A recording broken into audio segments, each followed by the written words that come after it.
Bom, boa noite a todos na Itália, boa tarde a todos no Brasil. Eu sou Anita Matos, advogada, professora na área de Direito Internacional e Patrimônio Cultural. E em nome do Núcleo de Vivendas, Estudos e Lutas do PT de Verona e do Comitê de Lutas de Verona na Itália, a gente vai continuar com uma série de entrevistas e bate-papos com o intuito de desenvolver uma frente popular ampla internacional de esquerda. Hoje o nosso encontro será com um dos principais líderes do movimento dos trabalhadores rurais sem terra do Brasil, João Pedro Stedley, e com Paulo Vittorio, professor e jornalista do jornal italiano Il Manifesto. Eu gostaria, antes de passar a palavra para o meu querido João Pedro, eu gostaria de agradecer o professor e deputado federal Pedro Czai por nos dar a hospitalidade, o espaço, e por toda a sua equipe de comunicação, a Fabiane Dalchiavon, o Alexander Sander e o Kleberson. Bom, a ideia seria o João Pedro fazer uma pequena exposição de 20 minutos, mais ou menos, em seguida ao Paulo, e depois seguiremos para um debate e abriremos para eventuais perguntas. Boa noite, João Pedro. Seja bem-vindo. Boa noite. Obrigado, Anita, e a todos os companheiros aí da Itália por esse convite. Está me ouvindo bem? Perfeito. Muito bem. Então, para aproveitarmos bem o tempo, quero fazer uma introdução geral. Imagino que estão traduzindo para o italiano. Infelizmente, eu entendo italiano, mas como eu fui educado no dialeto vêneto, depois nunca mais consegui aprender o italiano clássico. E cada vez que vou lá para o Trento, que é a origem dos meus familiares, em Terragnolo, lá na fronteira com a Áustria, também eles falam diferente, né, do que os romanos. Pelo menos no sotaque. E aqui, então, como introdução geral, quero comentar dois aspectos. A primeira leitura que nós, nos movimentos populares e a esquerda brasileira, está fazendo desse contexto histórico que nós estamos vivendo no mundo inteiro. A avaliação que nós estamos fazendo é que há uma crise profunda, estrutural, do modo de produção capitalista em todo o mundo, e em especial no hemisfério norte e no Ocidente. E essa crise do capitalismo é grave, porque ela não é apenas cíclica ou restrita à economia. Ela é uma crise que eclodiu lá em 2008, depois se aprofundou em 2014, e ela tem características estruturais, porque, ao mesmo tempo, ela está em crise do ponto de vista da organização da produção dos bens na sociedade.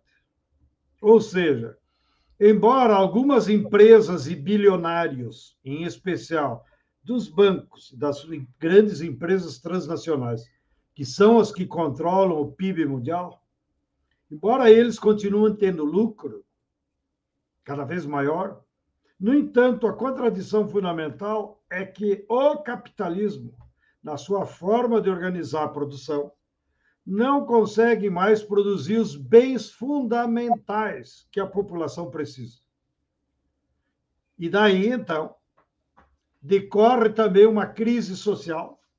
Nunca antes na humanidade nós tínhamos uma situação de tamanha desigualdade social, tanto a nível mundial, quando se aprofunda a fome, a falta de condições mínimas da população sobreviver, se aprofunda as migrações. Esses dias eu vi aí os dados da ONU, 100 milhões de pessoas migraram dos seus países por conta dessa crise.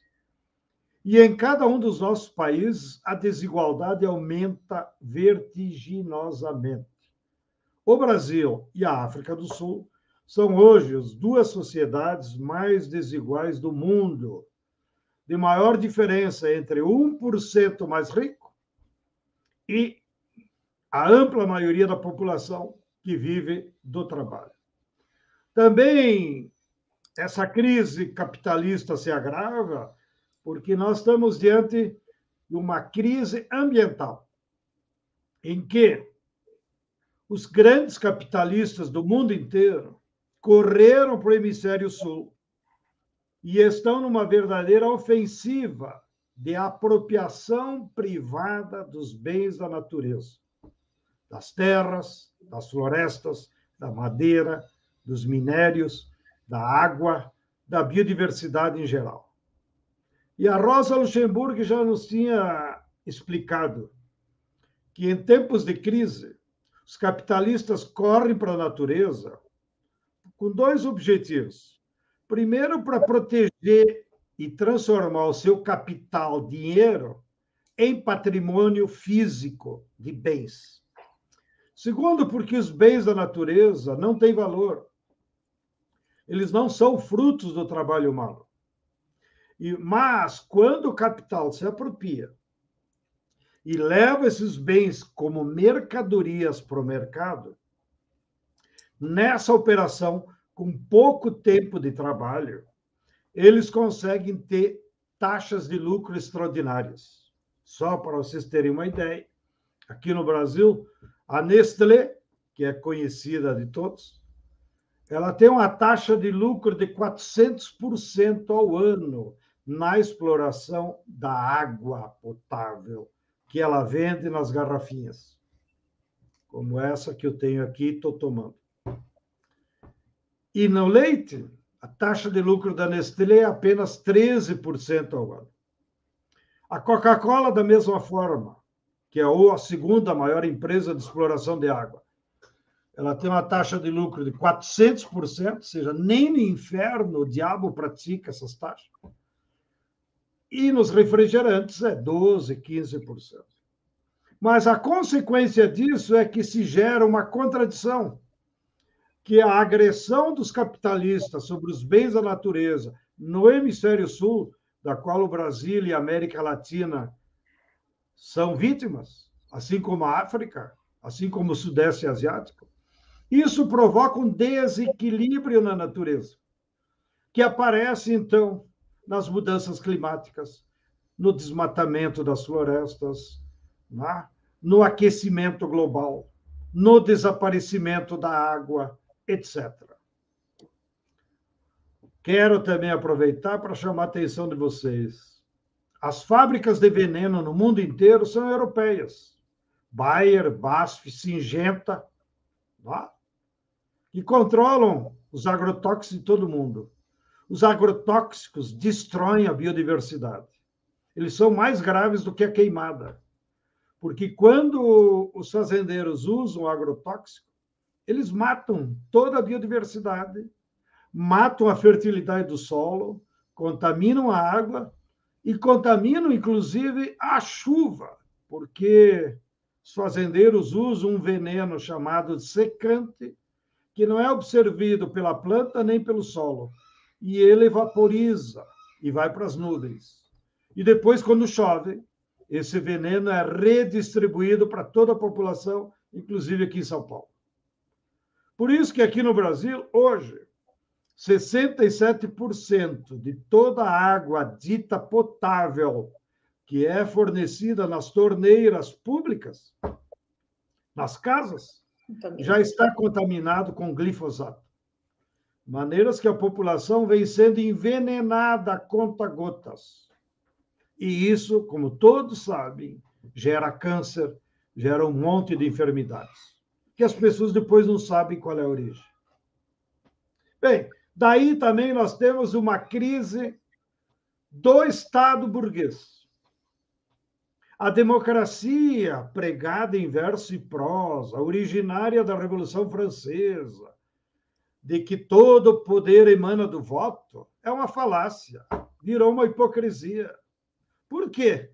Porque o grande capital, aquele 1% dos bancos e das transnacionais, eles compram os deputados, compram os presidentes, compram os primeiros ministros, começando aí na Itália, compram até cardeais no Vaticano, como aconteceu antes do Papa Francisco. E aqui na América Latina é patético, né? Porque, por exemplo, o presidente Moreno do Equador se elegeu pela esquerda. E os banqueiros foram lá e compraram e ele virou de direita. Uma estupidez. Né? E, bem, e quando eles não compram, eles dão um golpe.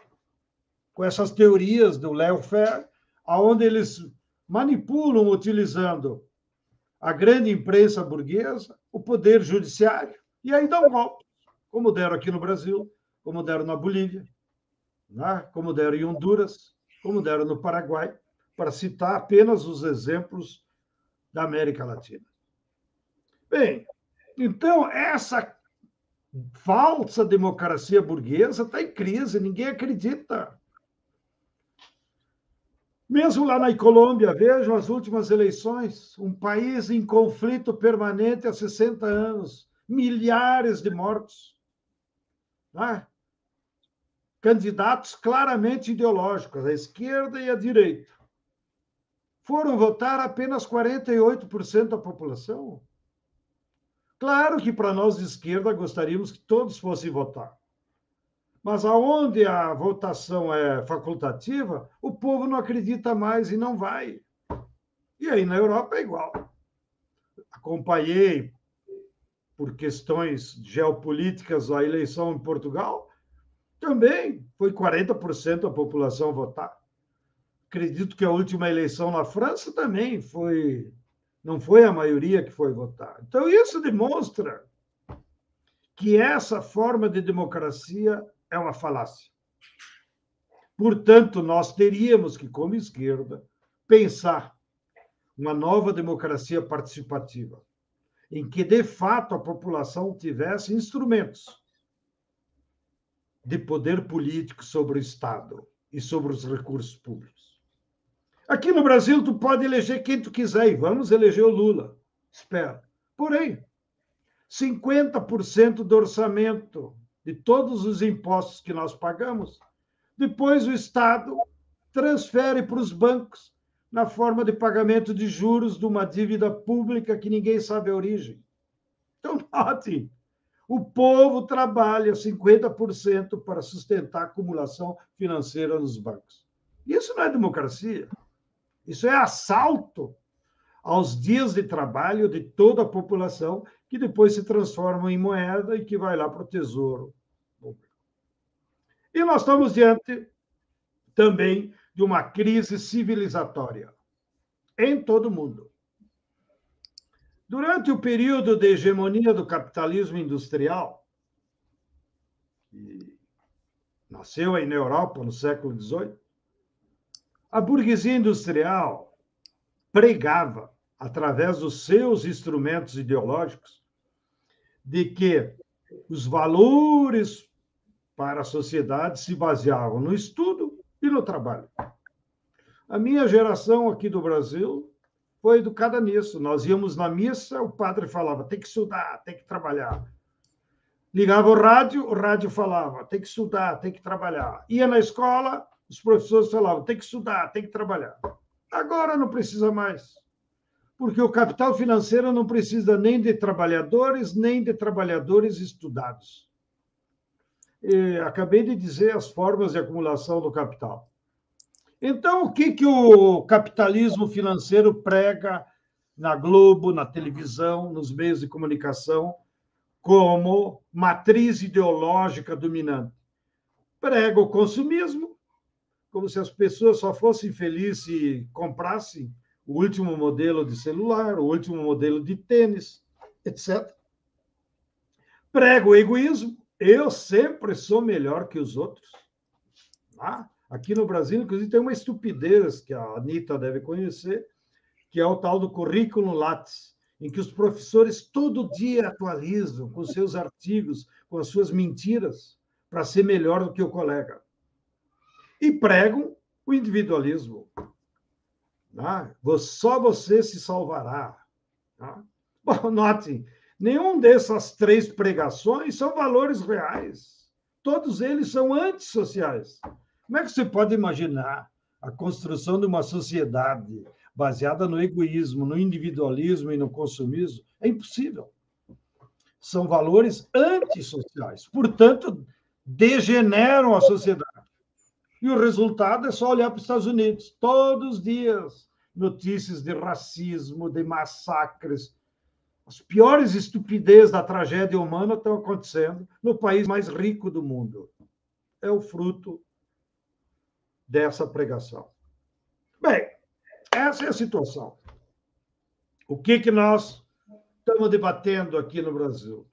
É que, frente a esse contexto de uma grave crise do modo de produção capitalista, nós temos que discutir, claro, primeiro, um plano de emergência para salvar vidas, garantir trabalho, garantir renda, garantir alimentos, defender a natureza.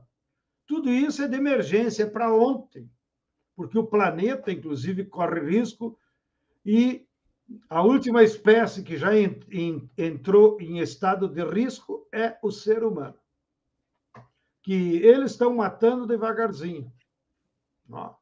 Então, é grave a situação. Então, nós temos que discutir um plano de emergência para frear a tragédia anunciada do capitalismo, mas, ao mesmo tempo, pensar projetos populares que, claro, devem ser adotados em cada país, em cada sociedade, em cada território, porém projetos que tenham um componente pós-capitalista.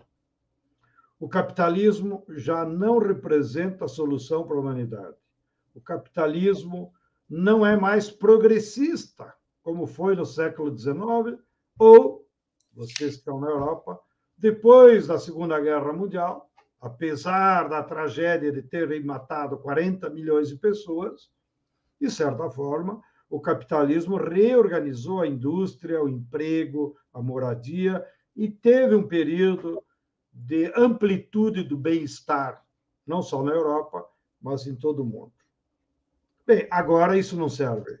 E nós temos que pensar programas, projetos de caráter nacional, porém, pós-capitalistas. A gente sabe que isso não é do dia para a noite, porém, o nosso rumo deve ser isso. Para onde nós vamos, deve ser esse caminho. Diante de tudo isso, e do debate que cada país tem que fazer, nós também sabemos que a esquerda está em crise. Está em crise em todo mundo, nos seus países e a nível internacional. Por quê? Desde a queda do muro de 89 e da falência do socialismo real, a esquerda ficou sem rumo ideológico. Então, há uma crise ideológica e organizacional da esquerda em todo o mundo. E a esquerda acabou se reduzindo em partidos eleitorais que disputam as eleições com qualquer outro partido da burguesia. E quando chegam lá, como não tem um programa pós-capitalista de compromisso popular, acabam fazendo mais do mesmo. Então, a esquerda está em crise organizacional, está em crise ideológica, porque ela não se propõe mais a mudar o mundo. E, portanto, se quisermos, não é mais uma esquerda anticapitalista, lamentavelmente. Ainda que defendam visões humanitárias, visões socialistas. Não estou querendo jogar fora toda a esquerda, mas estou dizendo que a esquerda está em crise. Bom, nós, como movimentos populares, fui dar uma olhada, porque está entrando uma fumaça na minha janela, mas é a minha companheira que está acendendo o fogo no fogão a lenha, tradição camponesa, já que aqui está muito frio agora. Bem, então, diante dessas circunstâncias, para não abusar da paciência de vocês, nós, como movimentos populares, que também estamos nessa crise geral, nós temos feito um esforço de ampliar as articulações internacionais. Nós temos, até agora, várias articulações, porém são setoriais. Então, temos a Via Campesina, que desde 96 articula os camponeses, que foi uma boa novidade.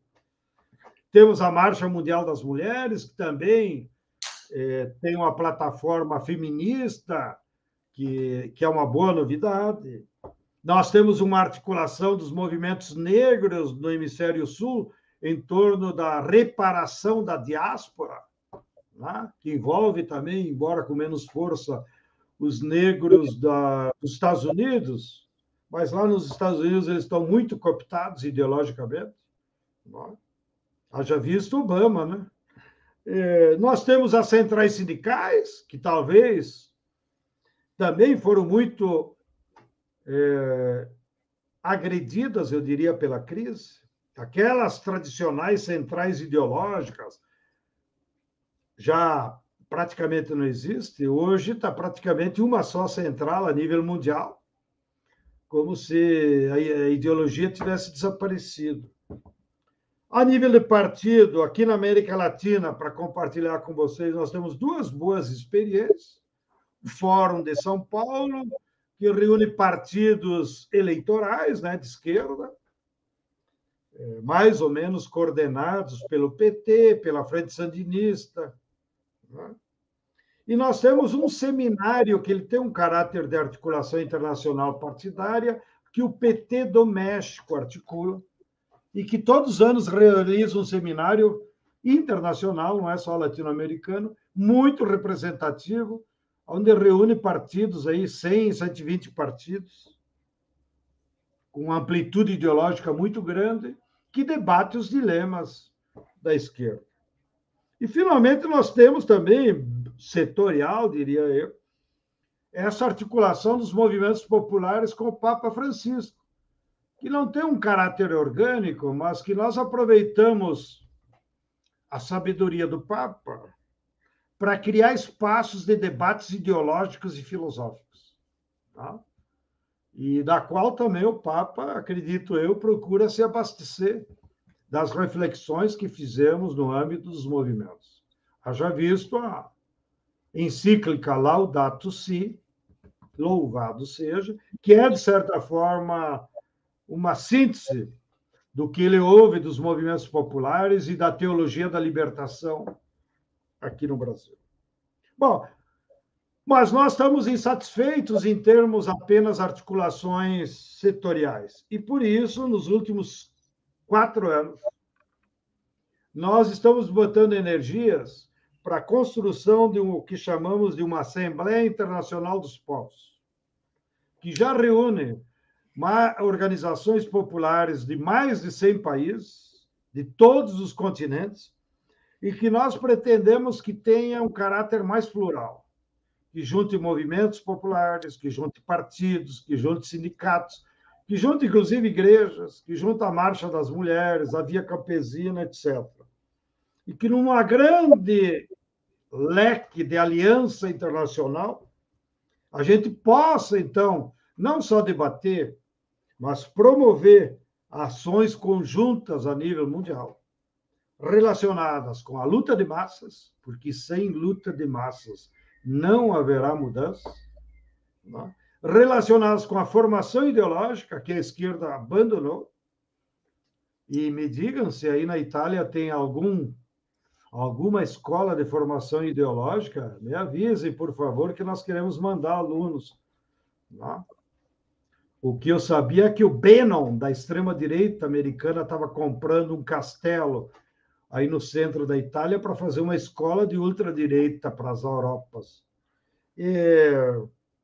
Para ter ações em torno de intercâmbio de comunicação, que é uma tragédia, a esquerda também se baseia no que sai na imprensa burguesa. Para ter articulações sobre entender o que mudanças há no mundo do trabalho, então isso exige pesquisa, exige profundidade. E, por último, também temos uma articulação em construção, com mais de 60 editoras de esquerda, porque cada um fica no seu canto publicando coisas, e nós queremos, então, e já temos, uma integração de mais de 60 editoras de esquerda, que trocam ideias, trocam títulos, trocam propostas sem a preocupação com royalties ou direitos autorais, mas, digamos, e publicando livros que sejam substrato para nós enfrentar essa crise ideológica que nós enfrentamos. Bom, nesse âmbito, e com isso vou terminando, nós estamos pensando, inclusive, até o final do ano, em cada país realizar o que nós estamos chamando Conferência sobre os Dilemas da Humanidade, que é para pensar o futuro, analisar a profundidade da crise capitalista, mas pensar o que fazer. Que plataforma é mesmo pós-capitalista? O que nós temos que se preocupar para defender a natureza, defender o trabalho, defender o humanismo, não? E garantir os direitos fundamentais para todo mundo? Então, nós vamos realizar conferências com esse título dos dilemas da humanidade e, quem sabe, o ano que vem, lá por julho, realizar, então, uma conferência internacional de todas essas organizações para consolidar, digamos, uma síntese desses debates que seriam feitos a nível nacional. E, oxalá, se nós ganharmos as eleições aqui no Brasil, fazer essa internacional aqui no Brasil, ou mesmo no México, onde o López Obrador tem se revelado um governo progressista, né? Só não podemos fazer aí na Europa, que a Europa já deu o que tinha que dar.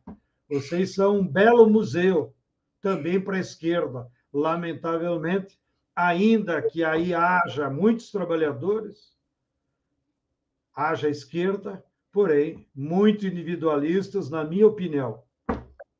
Já digo isso com uma espécie também de autocrítica, já que as minhas raízes estão lá nos Alpes Trentinos. Bem, essas são as reflexões, dona Anita Mates. Espero que o Paulo nos ajude a enxergar melhor o futuro. Câmbio. Bom, Paulo, eu acho que, eu não sei se você quer falar alguma coisa, fazer uma exposição, ou a gente parte para algum debate. Eu tenho acho que você, como grande conhecedor da universidade, tanto no Brasil quanto na Universidade da Itália, você pode trazer bastante coisa para a gente fazer uma ligação aí com tudo isso que o Stedley trouxe para a gente. Não sei o que você prefere. Sim, Anita, boa tarde, né, a todas e todos. Obrigado pela possibilidade de entrar em debate. Obrigado, Stedley, para seu testemunho, sua presença aqui conosco, sua presença política. E a questão da crise do capitalismo é muito profunda aqui na Europa também, como Stedley ressaltou, e estamos assistindo à fase final do capitalismo. Estamos vendo o capitalismo na fase mais violenta, mais agressiva, exatamente pela crise, né, que está sofrendo esse sistema. As guerras, as pandemias são sintomas dessa doença do capitalismo que se torna uma doença social, que, como o Pedro Stedley explicou muito bem, se traduz de uma forma de individualismo, de competitividade, de isolamento, de egocentrismo, da qual a esquerda não está estranha, né? E o grande dilema é exatamente como entrar em relação, em que maneira poder entrar em relação a partir de um sistema como esse, que infelizmente tem uma capacidade de se insinuar dentro da consciência das pessoas e ser interiorizado, sem que tenha consciência sobre isso, sem que as pessoas tenham consciência de interiorizar esse modelo. E, nesse sentido, eu acho que um grande educador brasileiro, pernambucano, e mundial, né, como Paulo Freire dá uma visão muito profunda, que é do oprimido interiorizar a ideologia do opressor e viver a duplicidade, a dualidade de ser oprimido e opressor ao mesmo tempo, essa dualidade da consciência. O opressor não é que seja um sujeito, não é que seja uma pessoa, é um sistema, né? Que nesse momento convive na consciência do oprimido, que é a humanidade. Então, eu acho assim, que uma das grandes questões para reforçar essas articulações internacionais seja na área da educação e da educação popular. Na Europa, essa crise é ainda mais preocupante pelo fato que a Europa continua mantendo alguns privilégios aparentes a partir dessa crise e que não quer largar esses privilégios. Então, mesmo sendo cada dia mais sofrente, cada dia mais infeliz, porque estamos falando também de uma infelicidade social, prefere trocar essa infelicidade com a ilusão de manter, de não trocar essa infelicidade, né, com a ilusão de manter esse privilégio. Quer dizer, querem manter esse privilégio para perder esse privilégio e aceitam e se acomoda com a realidade, né? O que Paulo Freire chamava de consciência ingênua, na verdade, que essa consciência que se adapta, essa consciência que não problematiza, essa consciência que coloca em questão. Então, eu acho, assim, Anita, que a grande questão também é em que espaço tem na universidade, né, um pensamento como esse, em que espaço tem na universidade um pensamento político, crítico, de problematizar, de colocar em questão, de se abrir para os movimentos sociais, de aprender com os movimentos sociais, de criar espaços dialógicos e populares. No Brasil, eu dei aula na UFRJ por quase 10 anos, eu senti, né, que essa experiência política é possível.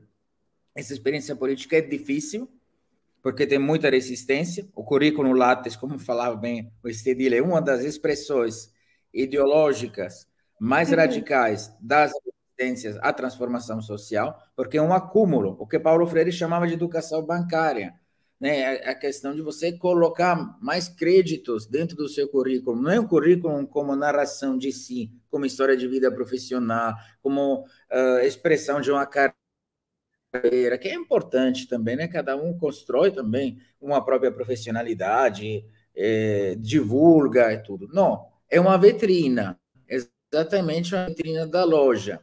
E quer dizer que o conhecimento virou uma mercadoria. É o currículo Lattes o que, como pode dizer, o pacote para vender aquela mercadoria, o vestido para você, coisa de performance, assim, a essência daquilo que você tá fazendo não pode aparecer naquele sistema. Como o currículo Lattes no Brasil, assim temos também na Universidade Italiana, tudo um sistema quantitativo, que hoje se traduz também na pedagogia através das competências, e tem um verdadeiro marketing das competências, porque tem as soft skills, hard skills. Quer dizer, a educação bancária foi descrita com polêmica pelo Paulo Freire nos anos 70, hoje, né, é uma realidade ainda mais verdadeira, a palavra bancária não poderia ser mais adequada, considerando também que utilizamos vocábulos como créditos e débitos como instrumentos didáticos. A próxima semana começarei um curso de formação de professores chamado PF 24. PF 24 parece, né, a compilação de um código fiscal, alguma coisa assim. Na verdade, são os 24 créditos que tem que adquirir para você acessar a possibilidade de ser um professor, de entrar, então, na escola. E isso é produto daquele sistema do capitalismo. A universidade, assim como a escola, está se tornando um produto, um espelho desse sistema, e nós temos uma enorme dificuldade de sair desse espelho, né? Então, eu acho que a possibilidade que temos é exatamente a força política de se articular, não só ao nível local, mas ainda mais ao nível internacional, discutir os dilemas da esquerda, discutir a editoria popular, discutir as grandes questões como ambientais, que não são só ambientais, nem com os agrotóxicos, formas diferentes de cultivar a terra e a vida humana, como a agroecologia. Nesse sentido, a América Latina é uma escola para o mundo. Teve a grande sorte de poder ser aluno dessa escola, né? E hoje em dia vou também continuar a frequentar essa escola. Queria que essa escola se abrisse também para a Europa e que junto pudéssemos articular experiências, fortalecer em visão dessa frente popular internacional, porque internacionalismo é fundamental. Estar juntos, estar unidos estar em diálogo é já uma forma de resistência, né? Enfim, essa é a minha reflexão a partir das questões educacionais, da minha experiência no Brasil e na Itália, e da experiência na universidade. A universidade na Itália é muito mais conservadora, é uma universidade feudal, então o espaço político é o espaço do feudo, é o mesmo sistema do latifúndio, onde os barões são os grandes concentradores de riquezas ilusórias, digamos. E nesse feudo não tem muito espaço, digamos, aí, para uma verdadeira resistência, se não de forma muito individual. Se articulando internacionalmente, eu acho que essa força pode aparecer, pode crescer. O que você estava falando no começo, as questões dos concursos, né? Essa é uma praxe na Itália. O concurso, em geral, é um teatro muito bem feito. Tem teatros que são mais ou menos aquele teatro que tem uma certo hábito, certo treinamento de muitos anos. E todos os atores, eles são bem treinados para encenar a ideia de um concurso, mas já está tudo decidido. Eu tive que sair da Universidade Italiana, porque fiquei por 2 anos sem trabalho, exatamente para não ter nenhuma indicação, e consegui um pós-doutorado na UFRJ, através dos meus estudos na Universidade Federal Fluminense, através dos meus estudos sobre Paulo Freire, e depois passei um concurso público no Brasil. Então, era a época do ProUni, eu via a universidade se transformando, via a universidade se ampliando, se democratizando, alunos das periferias, das zonas populares, que nem sabiam da existência da universidade, começavam a popular a universidade, né? E vivi um período muito importante do ponto de vista político da universidade no Brasil. Foi o Brasil que me acolheu, né? E depois consegui voltar na Itália, porque tem uma lei que se chama Rientro de Cervelli, chamada assim, que é a possibilidade de professores que estão atuando no exterior de ser chamados de volta. Então, depois de 10 anos no Brasil, decidi voltar de novo para as minhas raízes, embora agora as minhas raízes são também brasileiras, mas raízes mais remotas. E estou aqui na Itália, assim, nessa terra de fronteira, digamos, entre um ideal de esperança e o desespero da universidade neoliberal. Essa é um pouco a minha condição atual. Eu não sei se... Obrigada, Paulo. Eu não sei se o pessoal viu nossa conversa no começo, porque que a gente estava aqui nos bastidores falando um pouco, e que eu achei muito interessante essa crise, né, nas universidades. Não é uma crise só brasileira, né, é uma crise mundial. O que recentemente teve aqui na Itália, está tendo uma inquesta, como chama isso? Uma investigação. Como? Desculpa. Uma investigação. Você disse em uma português? investigação, isso. Está tendo uma investigação, parece que já foram 3 professores que já foram condenados, né? E parece que tem mais de 200 professores de todas as universidades na Itália, desde de Milão até Reggio Calabria, até a ponta da Itália, no sentido que existem todo um mecanismo por trás das universidades, no sentido de botar novos professores, ou seja, os concursos são todos maquiados, e quem entra é só quem é o amigo do amigo ou filho, né? A gente vê isso, é uma coisa que isso já vem há anos. Eu estou pouco tempo, eu estou 10 anos aqui na Itália, estou dentro do meio acadêmico, mas você consegue visivelmente ver que tem, às vezes, o pai, o filho, a filha, né, o primo, toda a família inteira dentro da universidade. A mãe também. Né? E, por outro lado, a gente vê hoje que tem uma crise no Brasil, nas universidades, que já existe esse rumor, essa tentativa, uma vontade política já de muitos anos de privatizar todo o ensino brasileiro. E esse ano, ultimamente, cada vez mais, recentemente, teve um projeto de lei de privatizar totalmente um pouco das universidades públicas que a gente tem. Eu acho que esse gancho, Stedley, que você falou, essa importância de buscar ligação com outras escolas, talvez até fora da universidade, né? Se a gente tem essa dificuldade inteira, mas novas formas de educação, com uma formação ideológica, com uma formação mais prática, né? Que eu sei que o MST tem muito disso, né? Eu não sei o que você acha disso. Eu não vejo isso, Paulo, não vi nada nesse sentido na Itália, mas eu acho que essa importância de uma parte, a gente pensar numa questão educacional dentro, se a gente está pensando numa frente popular internacional, essa aliança estratégica a partir da educação, acho que seria fundamental. Não sei o que você acha, João Pedro, nesse sentido. Muito bem, fico contente. Fiquei anotando aqui os comentários do Paulo.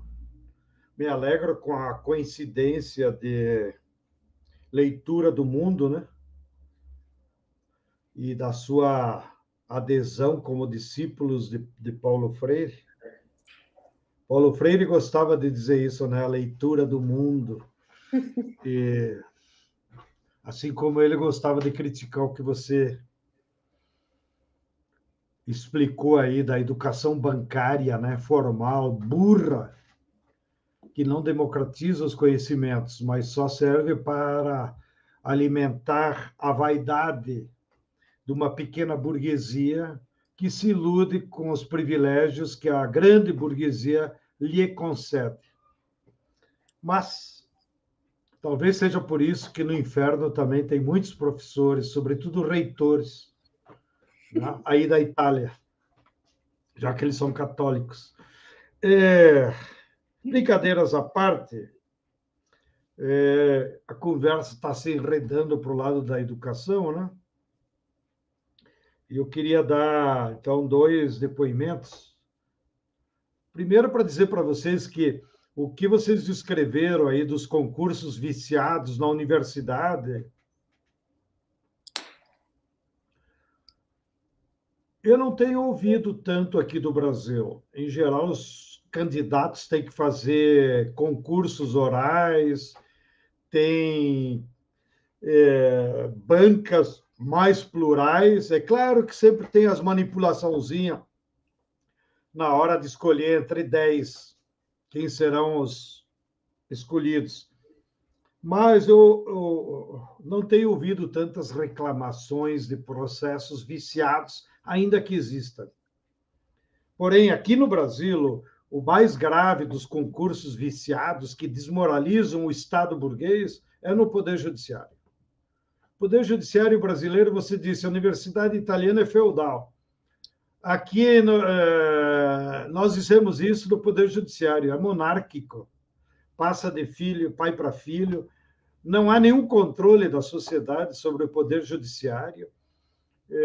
Até nos mais altos cargos, sobretudo no Supremo Tribunal Federal, que é a mais alta corte, é praticamente vitalício. Eles ficam até 75 anos.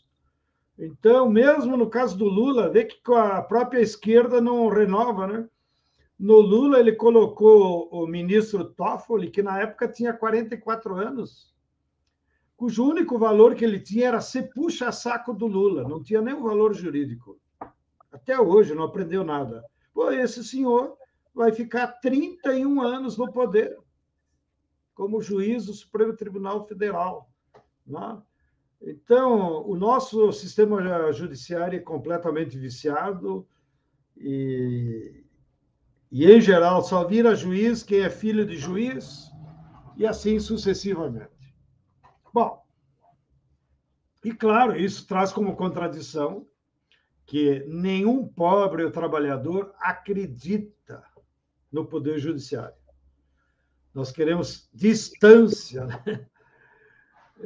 E cuidado, né? Para se cairmos na garra deles, o futuro dos trabalhadores é a cadeia, como eles penalizam por qualquer roubo de supermercado, enquanto a grande burguesia se lucupleta com corrupção, grandes roubos, grandes desvios, e nada acontece. Bom, dito isso, voltemos para a educação, que é o que mais interessa. Aqui no Brasil, apesar de ter sido um governo de conciliação de classes, o governo Lula e Dilma, porém, os maiores avanços que nós tivemos e que o Paulo vivenciou foi, quiçá, na educação, porque houve uma pressão social, havia uma juventude muito grande em número, originária da classe trabalhadora, que pressionou, e o governo, então, tomou várias medidas que foram muito benéficas para a classe trabalhadora, tanto na ampliação de universidades, né? Eu mesmo, como MST, me envolvi na pressão para a instalação de diversas universidades, como foi a Universidade de Integração Latino-Americana, que tem sede lá no Paraná, a Universidade Fronteira Sul, que abarca os 3 estados do Sul, a Universidade da África, que está instalada, ninguém sabe por quê, lá no Ceará. Mas, além disso, se implantaram muitas universidades no interior, com o nome de institutos federais. Foi uma manobra institucional que o MEC, com então Fernando Haddad, encontrou para nós implantar muitos ensino universitário sem passar tanto pela aprovação do Congresso, como é prerrogativa da instalação de uma nova universidade. Então, o governo Lula e Dilma instalaram mais de 200 centros de ensino superior no interior do país. E isso mudou a cara, né, da possibilidade de acesso de uma juventude trabalhadora, pobre, que nunca teria oportunidade de entrar na universidade. E também nós, como movimentos camponeses, quero compartilhar com vocês, nós conseguimos introduzir um novo sistema de acesso à universidade através de um Programa Nacional de Educação da Reforma Agrária, que criou um vestibular específico para estudantes camponeses. Então, os camponeses disputavam as vagas entre eles, e não com a população em geral. Então, havia uma democracia também entre os estudantes. Mas, sobretudo, o que nós mudamos foi no sistema de ensino superior, em que as universidades adotaram, então, no caso dos estudantes camponeses, um regime que nós chamamos educação de alternância, em que o estudante sai lá do interior, vai para a universidade e fica só 2 meses. em estudo intensivo, aula de manhã e de tarde. E depois de 2 meses, ele volta para a sua comunidade e fica mais 2, 3 meses. De maneiras que ele vai se apropriando do conhecimento científico e, ao mesmo tempo, repassando para a sua comunidade. E quando ele se forma, ele já está instalado na comunidade, ele não vai para a grande cidade. Porque o maior problema que nós temos é todo estudante do interior, o camponês, se ele for para a capital, ele não volta mais.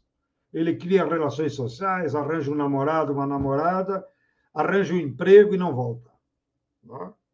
Mas, nesse sistema de alternância, quando ele se informa, ele está morando no interior.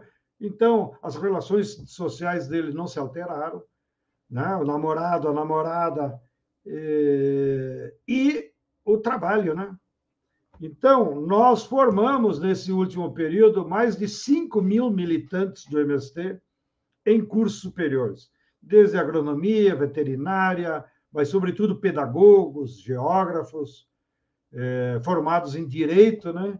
Advogados, e assim sucessivamente. A única carreira que a burguesia brasileira segura ainda com as 2 mãos é a medicina, em que nós não conseguimos abertura em nenhuma universidade para termos cursos especiais em medicina para estudantes camponeses. Mesmo quando, às vezes, o reitor era progressista e queria abrir o curso dentro da Faculdade de Medicina, lá na Faculdade de Medicina, aí sim, aplica-se o caso brasileiro, era um feudo dominado pelos médicos, por toda essa máfia de branco, que impediu que houvessem vagas, né, cursos especiais para os estudantes camponeses. Então, nós, dos movimentos camponeses do Brasil, suprimos essa demanda dos vocacionados para a medicina, mandando estudar em Cuba e Venezuela. E somos eternamente gratos ao povo cubano, ao povo venezuelano por essa oportunidade. Nós, do MST e dos movimentos populares brasileiros, formamos mais de 500 médicos em Cuba e outros 200 e pouco na Venezuela, que o processo é mais recente. E dentro do MST, eu acho que são mais de 200. Né? Eu tenho certeza absoluta que existem mais médicos negros formados em brasileiros, né? Formados em Cuba e em Venezuela do que aqui no Brasil. Não? Então, também nesse aspecto que o Paulo já comentou, havia naquela época as cotas, que garantia um certo percentual das vagas por critérios de etnia, indígena ou afrodescendente, ou critério de renda também, ou também critério de obrigatoriamente ter estudado o ensino médio numa escola pública, que para mim, inclusive, parece ser o melhor critério, porque aí estão todos os pobres, e os ricos só fazem ensino médio em escola privada. Então, esse critério de ter estudado ensino médio numa escola pública se revelou o mais democrático possível, porque mesmo quando a cota é só por etnia, ela acaba sendo muito reduzida. Não? E nós, como organizamos a Universidade Fronteira Sul, que tem sede em várias cidades lá do Sul, como Laranjeiras, Chapecó, Cerro Largo, Erechim, nós implantamos esse critério único. Só pode estudar na Fronteira Sul quem fez o ensino médio público. E isso escureceu a universidade, encheu de índio, encheu de pobre, encheu de sem terra. No geral. Então, substituiu aquela cota que é importante, né? Em universidades mais tradicionais, como a USP, como a Federal Fluminense, ou a Federal do Rio de Janeiro, ou a UNB. Mas eu acho que, como método democrático, esse critério do ensino médio numa escola pública é mais abrangente. Por último, ainda no tema da educação, há uma dívida não só da universidade, há uma dívida da burguesia, há uma dívida de todos os educadores brasileiros, por assim dizer. Nós temos ainda no Brasil 14 milhões de trabalhadores adultos analfabetos, que a sociedade lhes negou o direito de conhecer as letras. 14 milhões. Isso é o 5º país da América do Sul, os analfabetos do Brasil. Isso é uma vergonha. E mesmo quando tínhamos o governo, não houve coragem suficiente do MEC para implantar um grande programa massivo de educação de adultos. O MEC aqui no Brasil tem a sua origem elitista, né? Monárquica, se vocês quiserem. Lembro aos que nos acompanham, que não conhecem o Brasil, como a Anitta e o Paulo, a primeira universidade pública do Brasil foi instalada em 1930. Portanto, a universidade no Brasil tem menos de 100 anos. Vocês que estão acostumados com a primeira universidade lá de Padova, né, ou nem sei qual, de Bolonha, né, devem olhar para nós com desdém. E a primeira universidade foi particular, em 1903, de propriedade de um usineiro fluminense, a Universidade Cândido Mendes, que está lá no Rio de Janeiro até hoje. Né? E o seu dono botou o seu nome, né? Claro, ele tem o dinheiro, ele teve a ideia e botou o nome dele, Cândido Mendes. Ele só não está no inferno porque, ao longo da sua vida, ele teve um filho que foi um bispo muito importante da teologia brasileira, da teologia da libertação brasileira, que foi o Dom Mendes, Cândido Mendes de Almeida. Recebeu votos para Papa, inclusive, mas foi muito perseguido aqui durante o papado do João Paulo II, da qual eu tenho certeza que está no inferno, viu? Então, não se preocupe. Feche parênteses. Então, nós temos uma dívida com os trabalhadores adultos analfabetos. Nós, do MST, até para compartilhar com vocês, assimilamos um programa maravilhoso construído pelos pedagogos cubanos, que se chama o programa Sim, Eu Posso. Si, yo puedo. E esse programa, ele é universal, pode ser aplicado em qualquer idioma, esse método, né? E nós brincamos que o método cubano, ele fez um casamento híbrido entre o método do Paulo Freire, que parte de palavras-chave da conscientização da realidade, que o Paulo é um dos especialistas, com a televisão, que na época do Paulo Freire não havia esse instrumento tão potente como é agora. Então, o método é aplicado através de uma novela, né? E qualquer pessoa pode ser monitor, desde que saiba ler e escrever, porque as aulas estão gravadas e a gente passa, então, o monitor passa no aparelho de televisão, vai, repete, vai. E nós trouxemos esse método aqui para o Brasil, já aplicamos em todas as nossas áreas, praticamente o MST não tem mais analfabetos na nossa base assentada, temos ainda muitos, mas nos acampamentos, que ainda estão em luta.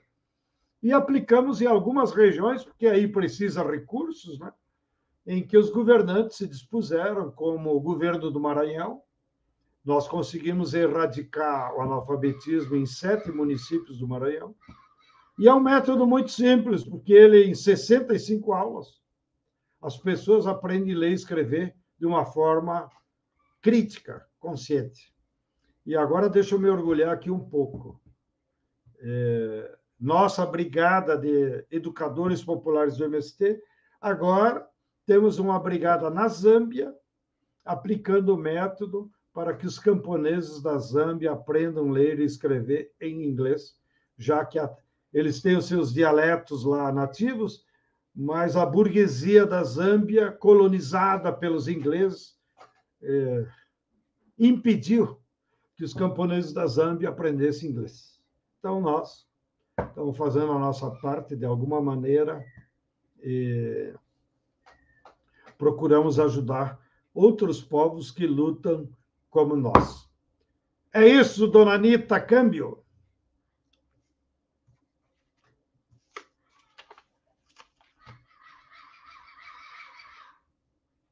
Tá. Tá sem microfone, Anitta.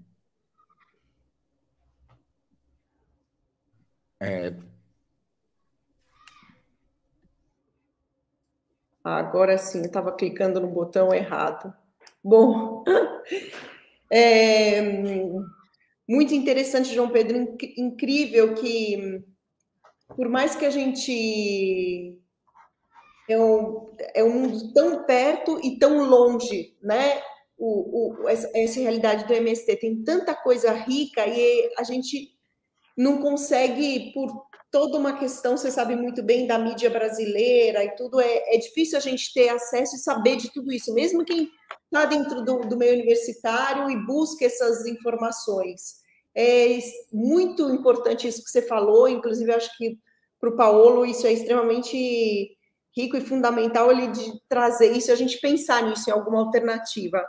Eu queria voltar um pouco à questão que você falou muito da crise do capitalismo, do Estado burguês, e eu queria voltar um pouco para o início da sua fala e trazer um pouco para uma preocupação que acho que é bem real e bem recente agora, de tipo, o que faremos, né?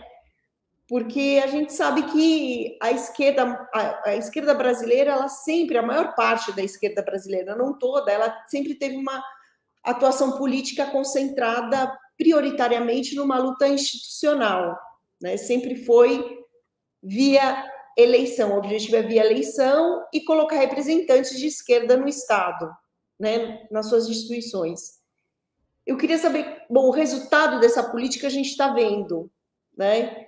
Isso é uma estratégia correta? Você acha que ainda dá para acreditar? Não acho que não se deva acreditar no sentido que se deva desmerecer as instituições brasileiras, mas depois do golpe do PT, que teve em 2016, como a gente faz para acreditar nas instituições brasileiras? E se vier um novo golpe para nessas eleições agora que estão chegando? Ou seja, como é que a gente vai sair nesse dilema como sociedade?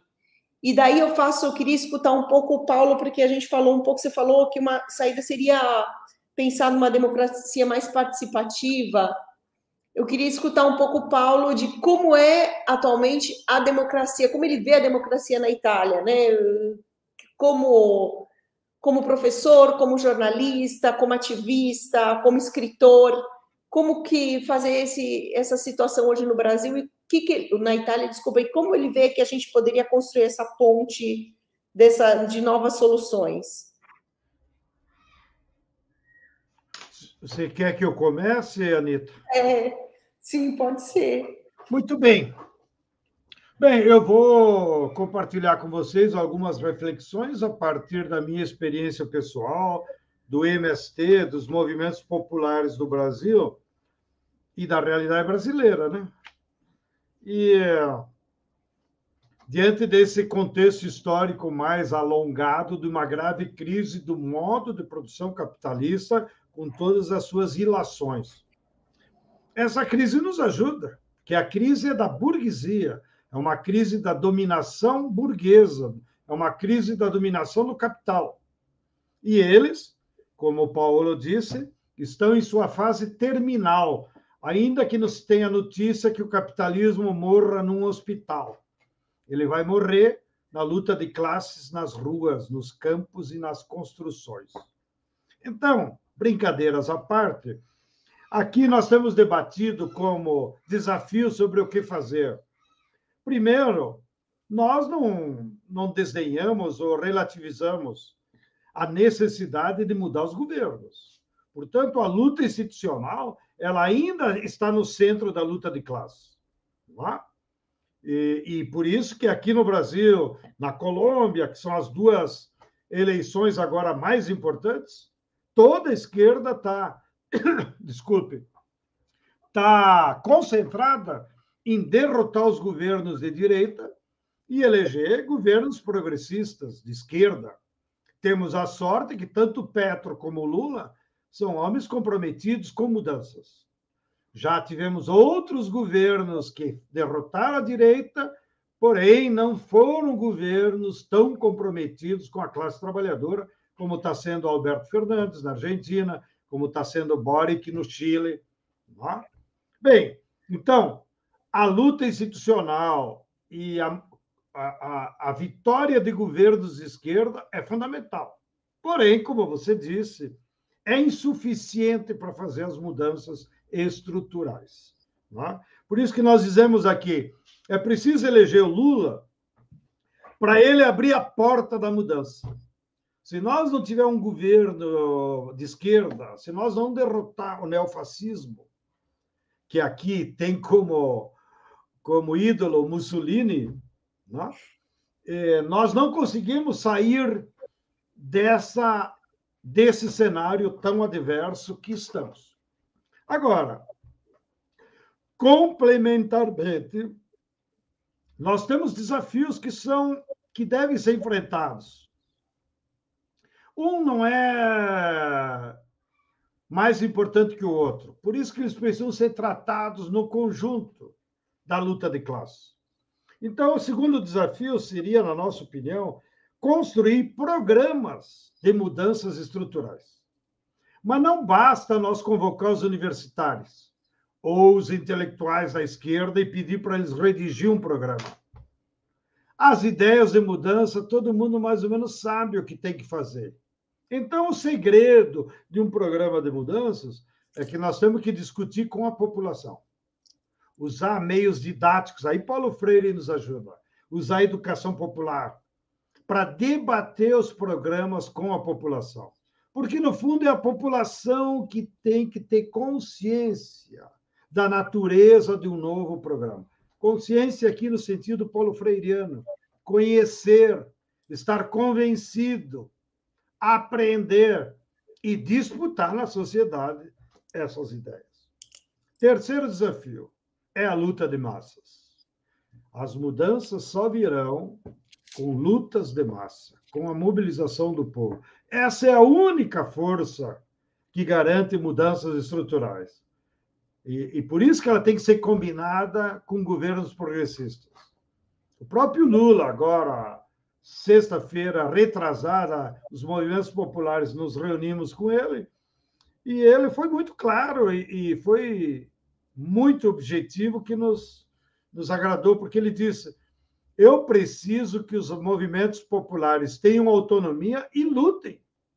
O pior dos cenários para mim é que vocês sejam pelegos, sejam amarelos e queiram só virar puxa-sacos do governo. Isso não serve para nada, só atrapalha. O papel do movimento popular é organizar o povo para fazer luta. Bem, e aí, de fato, há uma lacuna organizativa que a esquerda precisa se debruçar. Falo do Brasil, mas acredito que é mundial. A esquerda não sabe trabalhar com aqueles que estão fora da fábrica. Aqui no Brasil, nós temos 72 milhões de trabalhadores adultos que foram jogados na calçada, e mais do que toda a Itália. Foram jogados na calçada. Não tem emprego, não tem renda, não tem mais direitos. Estão à mercê. Foram excluídos, inclusive, do mercado consumidor por essa burguesia burra, estúpida, porque tem a sua acumulação garantida lá no capital financeiro. Agora, quem é que organiza esses 72 milhões? Ninguém. Nem as igrejas, nem ninguém. A única coisa que nós de esquerda sabemos é que eles moram nas periferias das grandes cidades, que a maioria deles são negros, que a maioria deles são mulheres, que a maioria deles são jovens. Mas nós não sabemos como organizá-los. Então, para fazer luta de massa, esses 72 milhões vão ser fundamentais. Só os operários industriais, ainda que sejam mais conscientes, que tenham noção da contradição do trabalho e capital, só os operários industriais não conseguem mais fazer as mudanças necessárias. Não é? Às vezes, nem defender o seu emprego, como está acontecendo agora com os petroleiros. A Petrobras vem sendo dilapidada todo dia E os petroleiros, ainda que ganhem bem, ainda que seja uma categoria organizada, ainda que o sindicato seja de esquerda, eles não conseguem fazer luta de massa. Por quê? Porque a maioria dos trabalhadores da Petrobras são terceirizados, são eventuais, nem se consideram petroleiros, né? Pela ideologia que o capital colocou neles. Bem, quarto desafio que nós temos para as mudanças, a formação política e ideológica. A esquerda abandonou as escolas de formação. Então, é uma vergonha. As pessoas não se formam por osmose. Tá? As pessoas se formam em processos coletivos. Que o Paulo Freire, de novo, aqui, em homenagem ao Paulo, que me alegra que seja um discípulo de Paulo Freire. Tá? As pessoas precisam ter processos de conhecimento. E isso se realiza nas escolas, onde você recupera as lições históricas, os livros, né, os professores, o debate coletivo, ninguém aprende sozinho. Esse é o ensinamento fundamental do Paulo Freire. Ninguém aprende sozinho. E ninguém ensina sozinho. Os professores deviam saber isso. Ele, ao contrário, ele dizia, todo mundo aprende no coletivo, tanto o professor quanto o estudante. Então, a esquerda tem que recuperar os processos de formação ideológica. Ainda mais nesse tempo histórico de crise do capitalismo e de crise ideológica, com todos esses falsos valores burgueses andando por aí. Quinto desafio é a disputa das ideias na sociedade, aquilo que o Fidel chamava a batalha das ideias. Né? E o que o Santo Antônio Gramsci aí nos ajudou a interpretar como é que se forma a hegemonia, né, na sociedade, ou seja, como a classe dominante usa instrumentos de comunicação, de formação institucional, para que a maioria pense como ela, né? Que o Paulo também acabou de lembrar, o oprimido se acha, né? E quando pode, vira opressor. Isso é a ideologia dominante, né? Ou ele se comporta como um palhaço, né? Imitando a burguesia quando é um trabalhador. Né? Bom, é essa batalha das ideias que a esquerda abandonou. O sonho de um líder de esquerda é falar 3 minutos para um jornal da burguesia, para uma televisão da burguesia, pelo menos aqui no Brasil. Né? E nós dizemos, pare de perder tempo com a Globo, nós temos que construir a nossa televisão. E é uma dificuldade. Né? Por quê? Porque a esquerda também foi colonizada ou foi dominada por essa concepção burguesa do mundo. Então, o quinto desafio é retomar a batalha das ideias, retomar a luta ideológica na sociedade. E o sexto desafio que eu colocarei aqui, claro que influenciado pela realidade brasileira, mas é mundial, que é a defesa da natureza, da água e dos alimentos. A esquerda nunca entendeu isso. Eu vira e mexe, procuro livros ou procuro intelectuais orgânicos da esquerda para nos ajudar a refletir sobre o que é a natureza, o meio ambiente. E olha, no mundo hoje, e vou dar um testemunho até em homenagem a eles, nós temos o Michel Louvi, brasileiro radicado há 30 anos lá em Paris, e o John Foster, que está lá dirigindo a revista Monthly Review na Inglaterra. Mas quem? Mas quem pensa do ponto de vista da classe trabalhadora, da esquerda, dos clássicos, a natureza? É uma pobreza desgraçada. Mesmo aqui no Brasil, nós temos vários pesquisadores que nos ajudam a entender os crimes do capital contra o meio ambiente. Mas eles são mais pesquisadores, os cientistas naturalistas, eu diria. Eles têm dificuldade, por falta de formação marxista, de então desenhar o que fazer para defender a natureza. Não? Então, a esquerda tem que incorporar no seu dia a dia, não é só no programa. Tem que se incorporar no seu dia a dia. Nós temos que salvar o planeta e salvar os seres humanos. Os seres humanos estão em risco.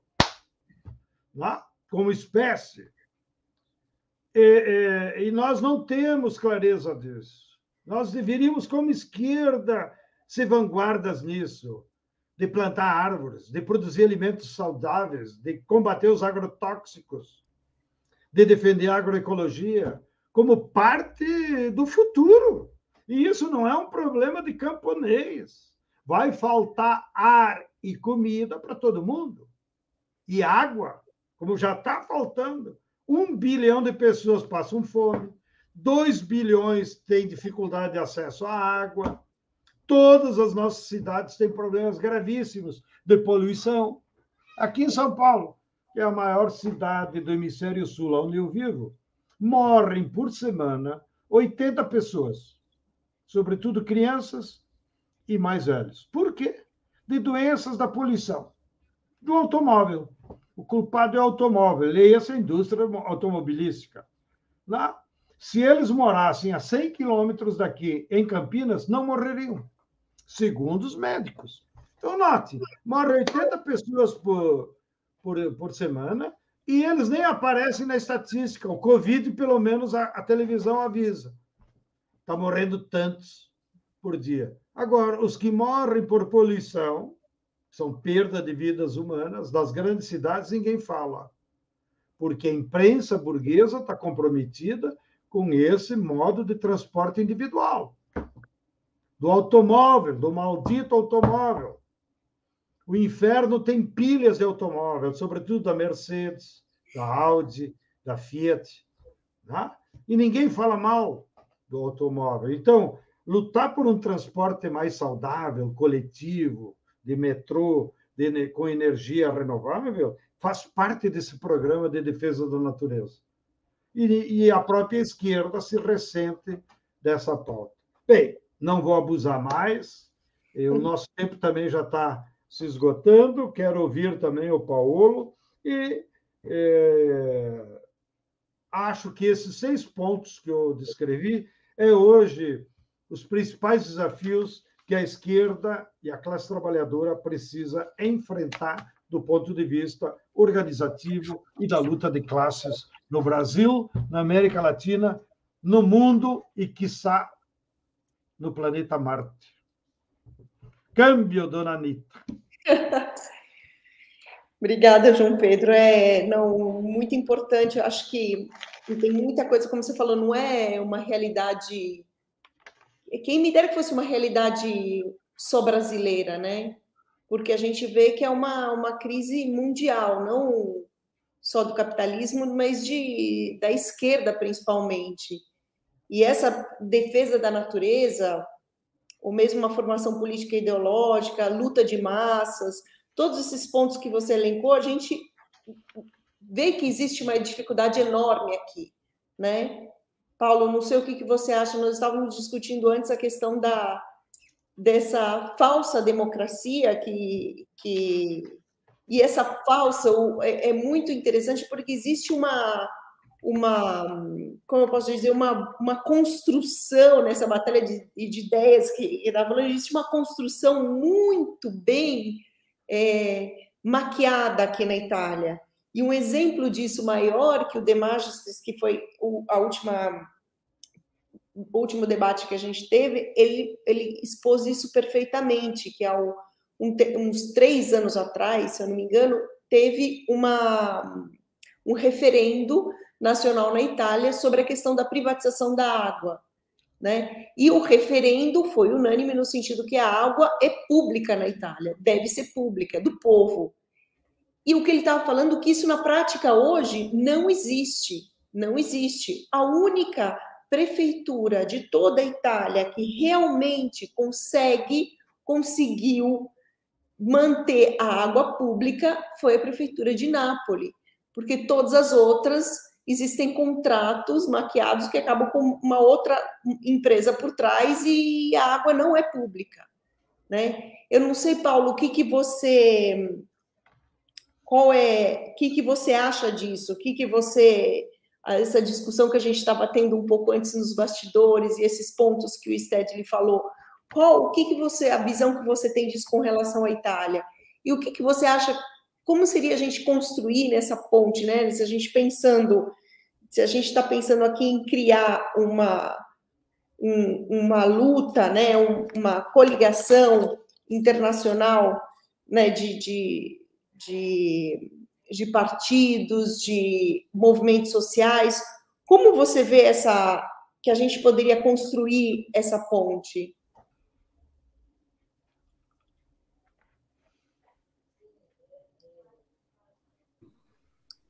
Não, a questão assim da água pública primeiramente já o referêndum veio como uma batalha de ideias, né? Não foi um referêndum formal. Teve uma pressão popular muito forte para que pudesse ter um referêndum na Itália e que o povo pudesse expressar a própria opinião a respeito da privatização da água. 26 milhões de pessoas na Itália foram votar para que a água ficasse como um bem comum, exclusivamente pública, né? E que não fosse um bem privado, não fosse um bem que trouxesse lucro ou capital. E, então, com todas as consequências que isso carrega, né? E passaram, Anita, mais de 10 anos, porque o referendo foi em junho, né? Em 12 de junho de 2011. E hoje a maioria do povo na Itália está lidando com, sem saber isso, né? Sociedades por ações que gerenciam a água. Então, praticamente está tendo um monopólio privado e o referêndum foi totalmente desatendido, com a única exceção da minha cidade, né, com a única exceção de Nápoles, onde tivemos, e naquela época começou um governo de esquerda autônoma, uma esquerda que não tem partidos tradicionais, então não pertence ao Partido Democrático, nem o Cinque Stelle, mas simplesmente liste cíviche, grupos autônomos, movimentos de base, centros sociais, centrais sindicais, e com o governo de De Magistris, como você lembrou muito bem, Nápoles foi a única cidade que respeitou o referêndum, né? E que criou uma sociedade totalmente pública chamada ABC, Água Bem Comum, não? Acqua Bene Comune. E isso, Anita, é sintomático, digamos,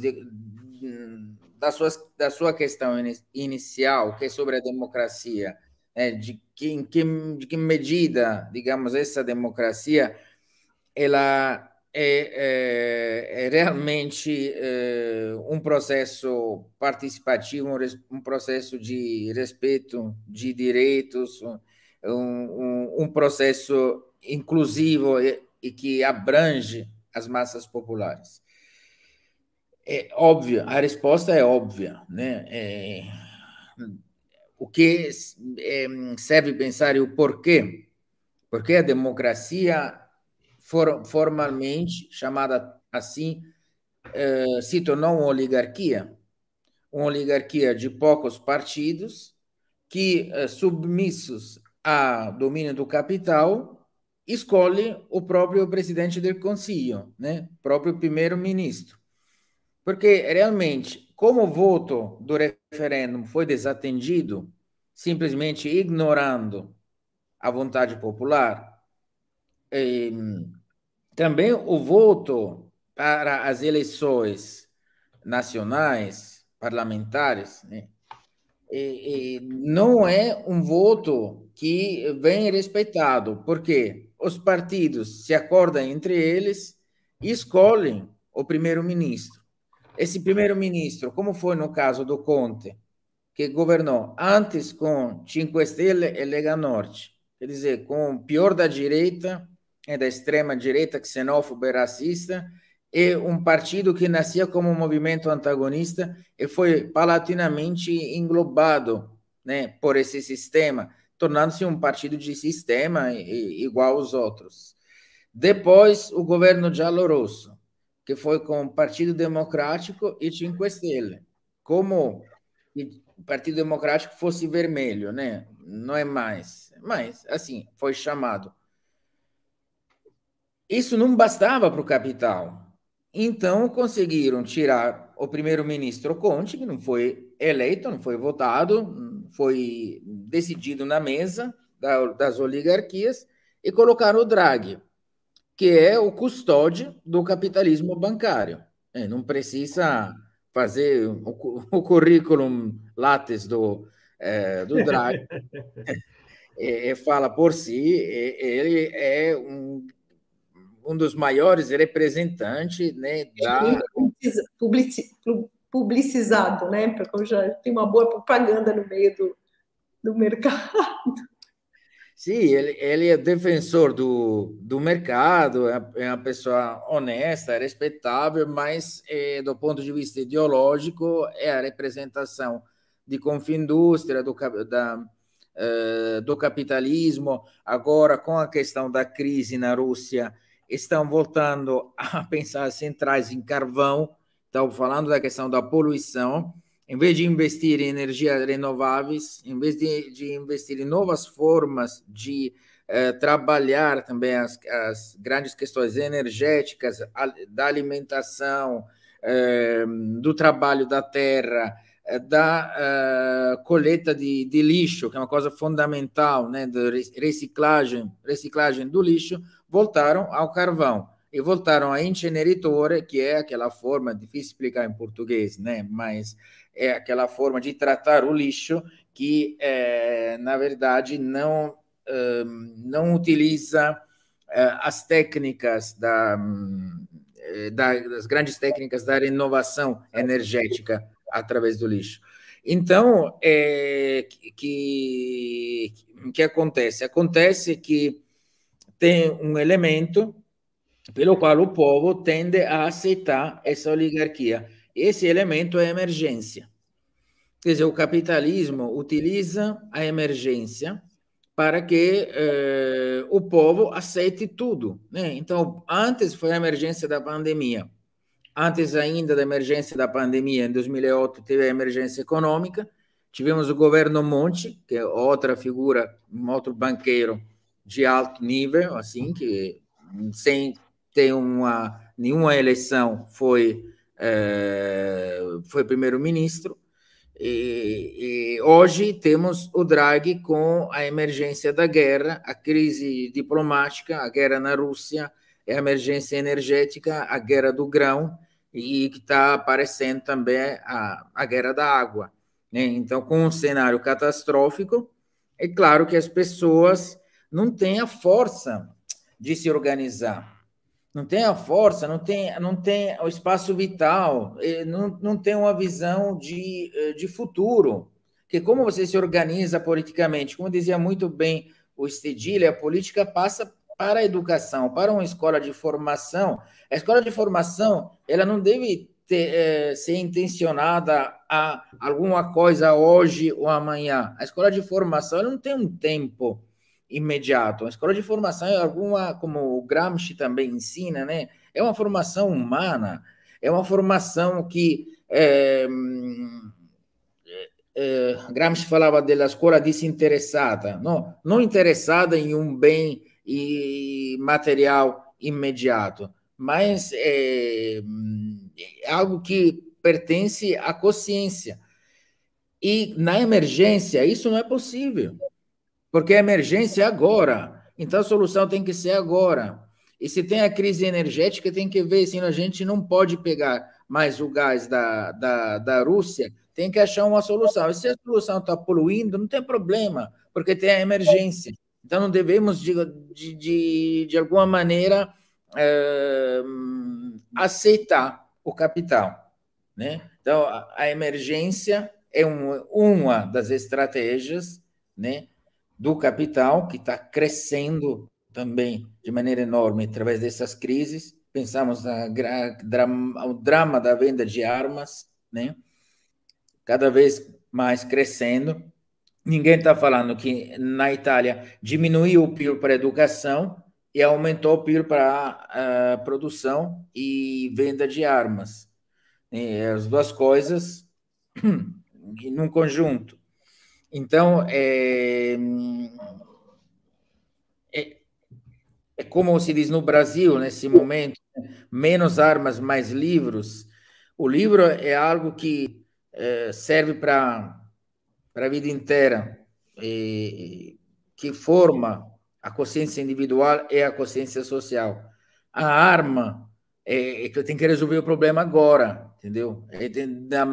Da pior maneira possível, legitimando a violência, a agressividade, a destruição humana e ambiental.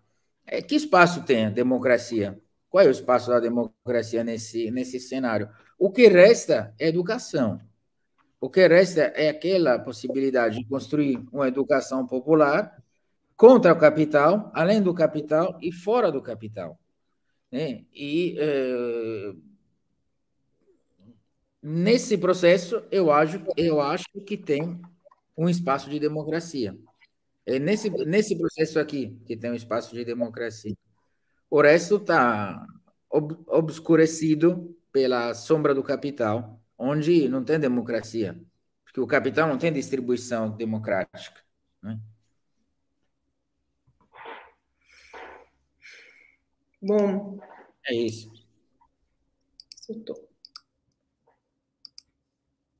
Tô com... Ah, não, tô aberta.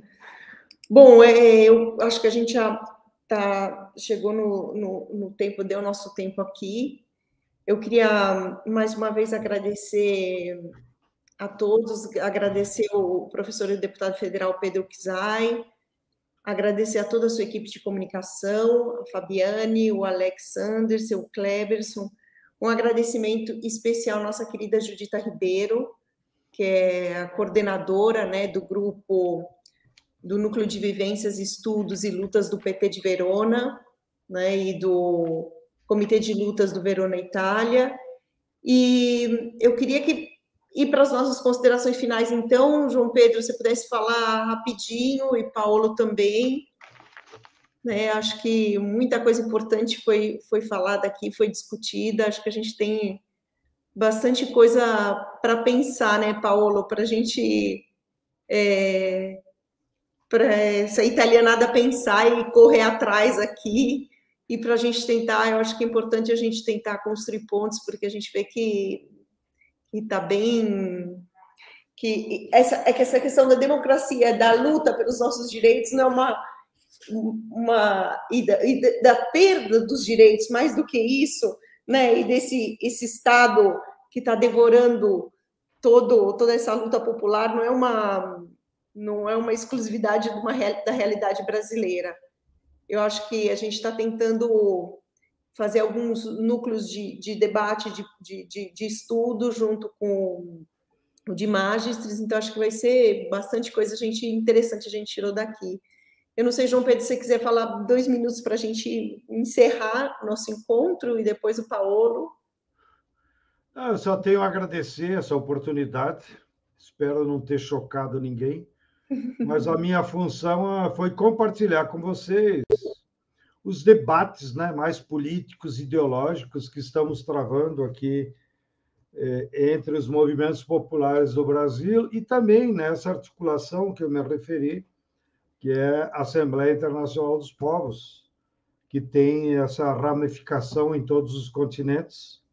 E agora a prioridade 0 aqui no Brasil é derrotar o governo neofascista e elegermos o Lula presidente, como a forma de nós abrir a porta e sair desse quarto escuro e encontrar novos caminhos para as mudanças necessárias para que o nosso povo tenha um futuro, tenha um alento, como diz o próprio Lula, como slogan já, né?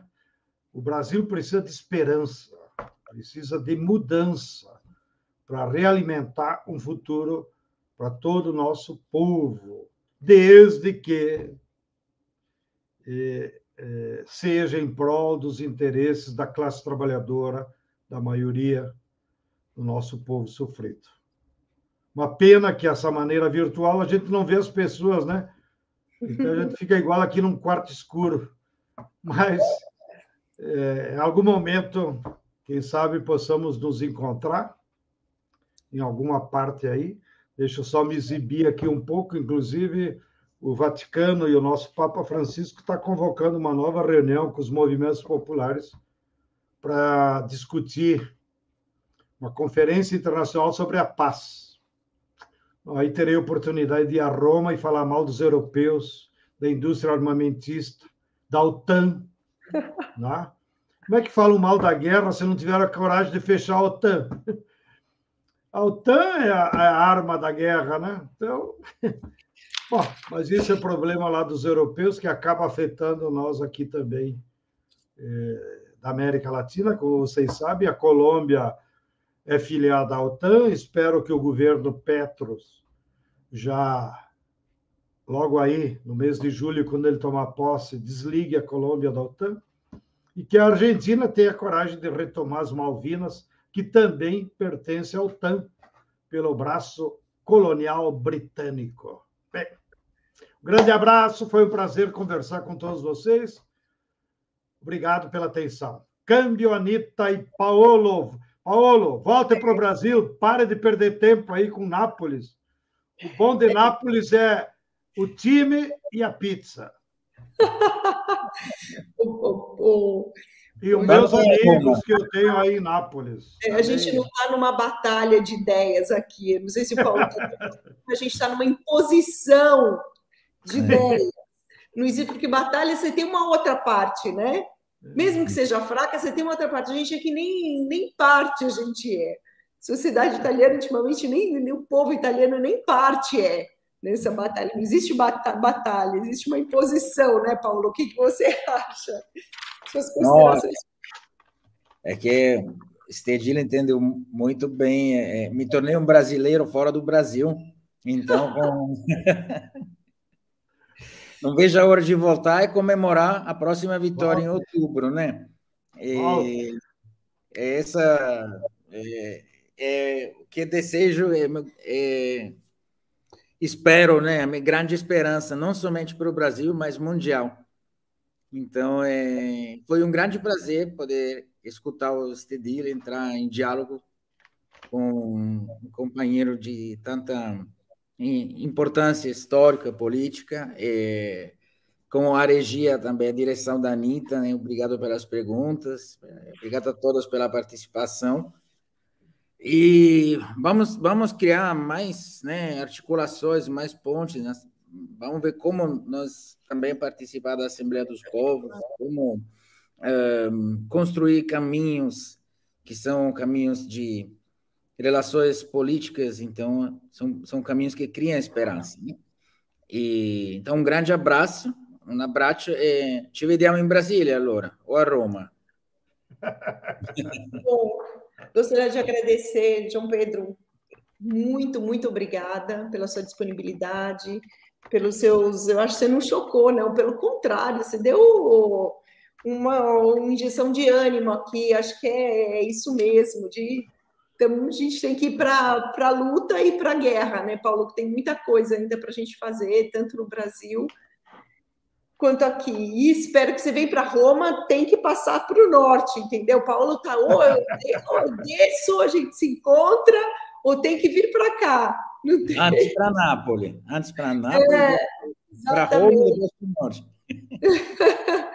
Paulo, gostaria de agradecer também imensamente sua participação. A gente está tentando construir esse encontro, esse grupo mundial de reflexão, de luta, né? Agradecer mais uma vez a Judita, porque foi ela fica nos bastidores, que ela não gosta de falar, mas foi ela grande organizadora. Exatamente, a organizadora, idealizadora de tudo isso, e a que ficou ali costurando com todo mundo, que ligando, que fazendo, né? Então, bom, muito obrigada a todos, João Pedro, um beijo para todos em casa, tá bom? Um beijo para a Maria, um beijo para todo mundo, para o Maurício, tá bom? Um beijo grande, obrigada, Paulo, obrigada, até mais. Obrigado a todos.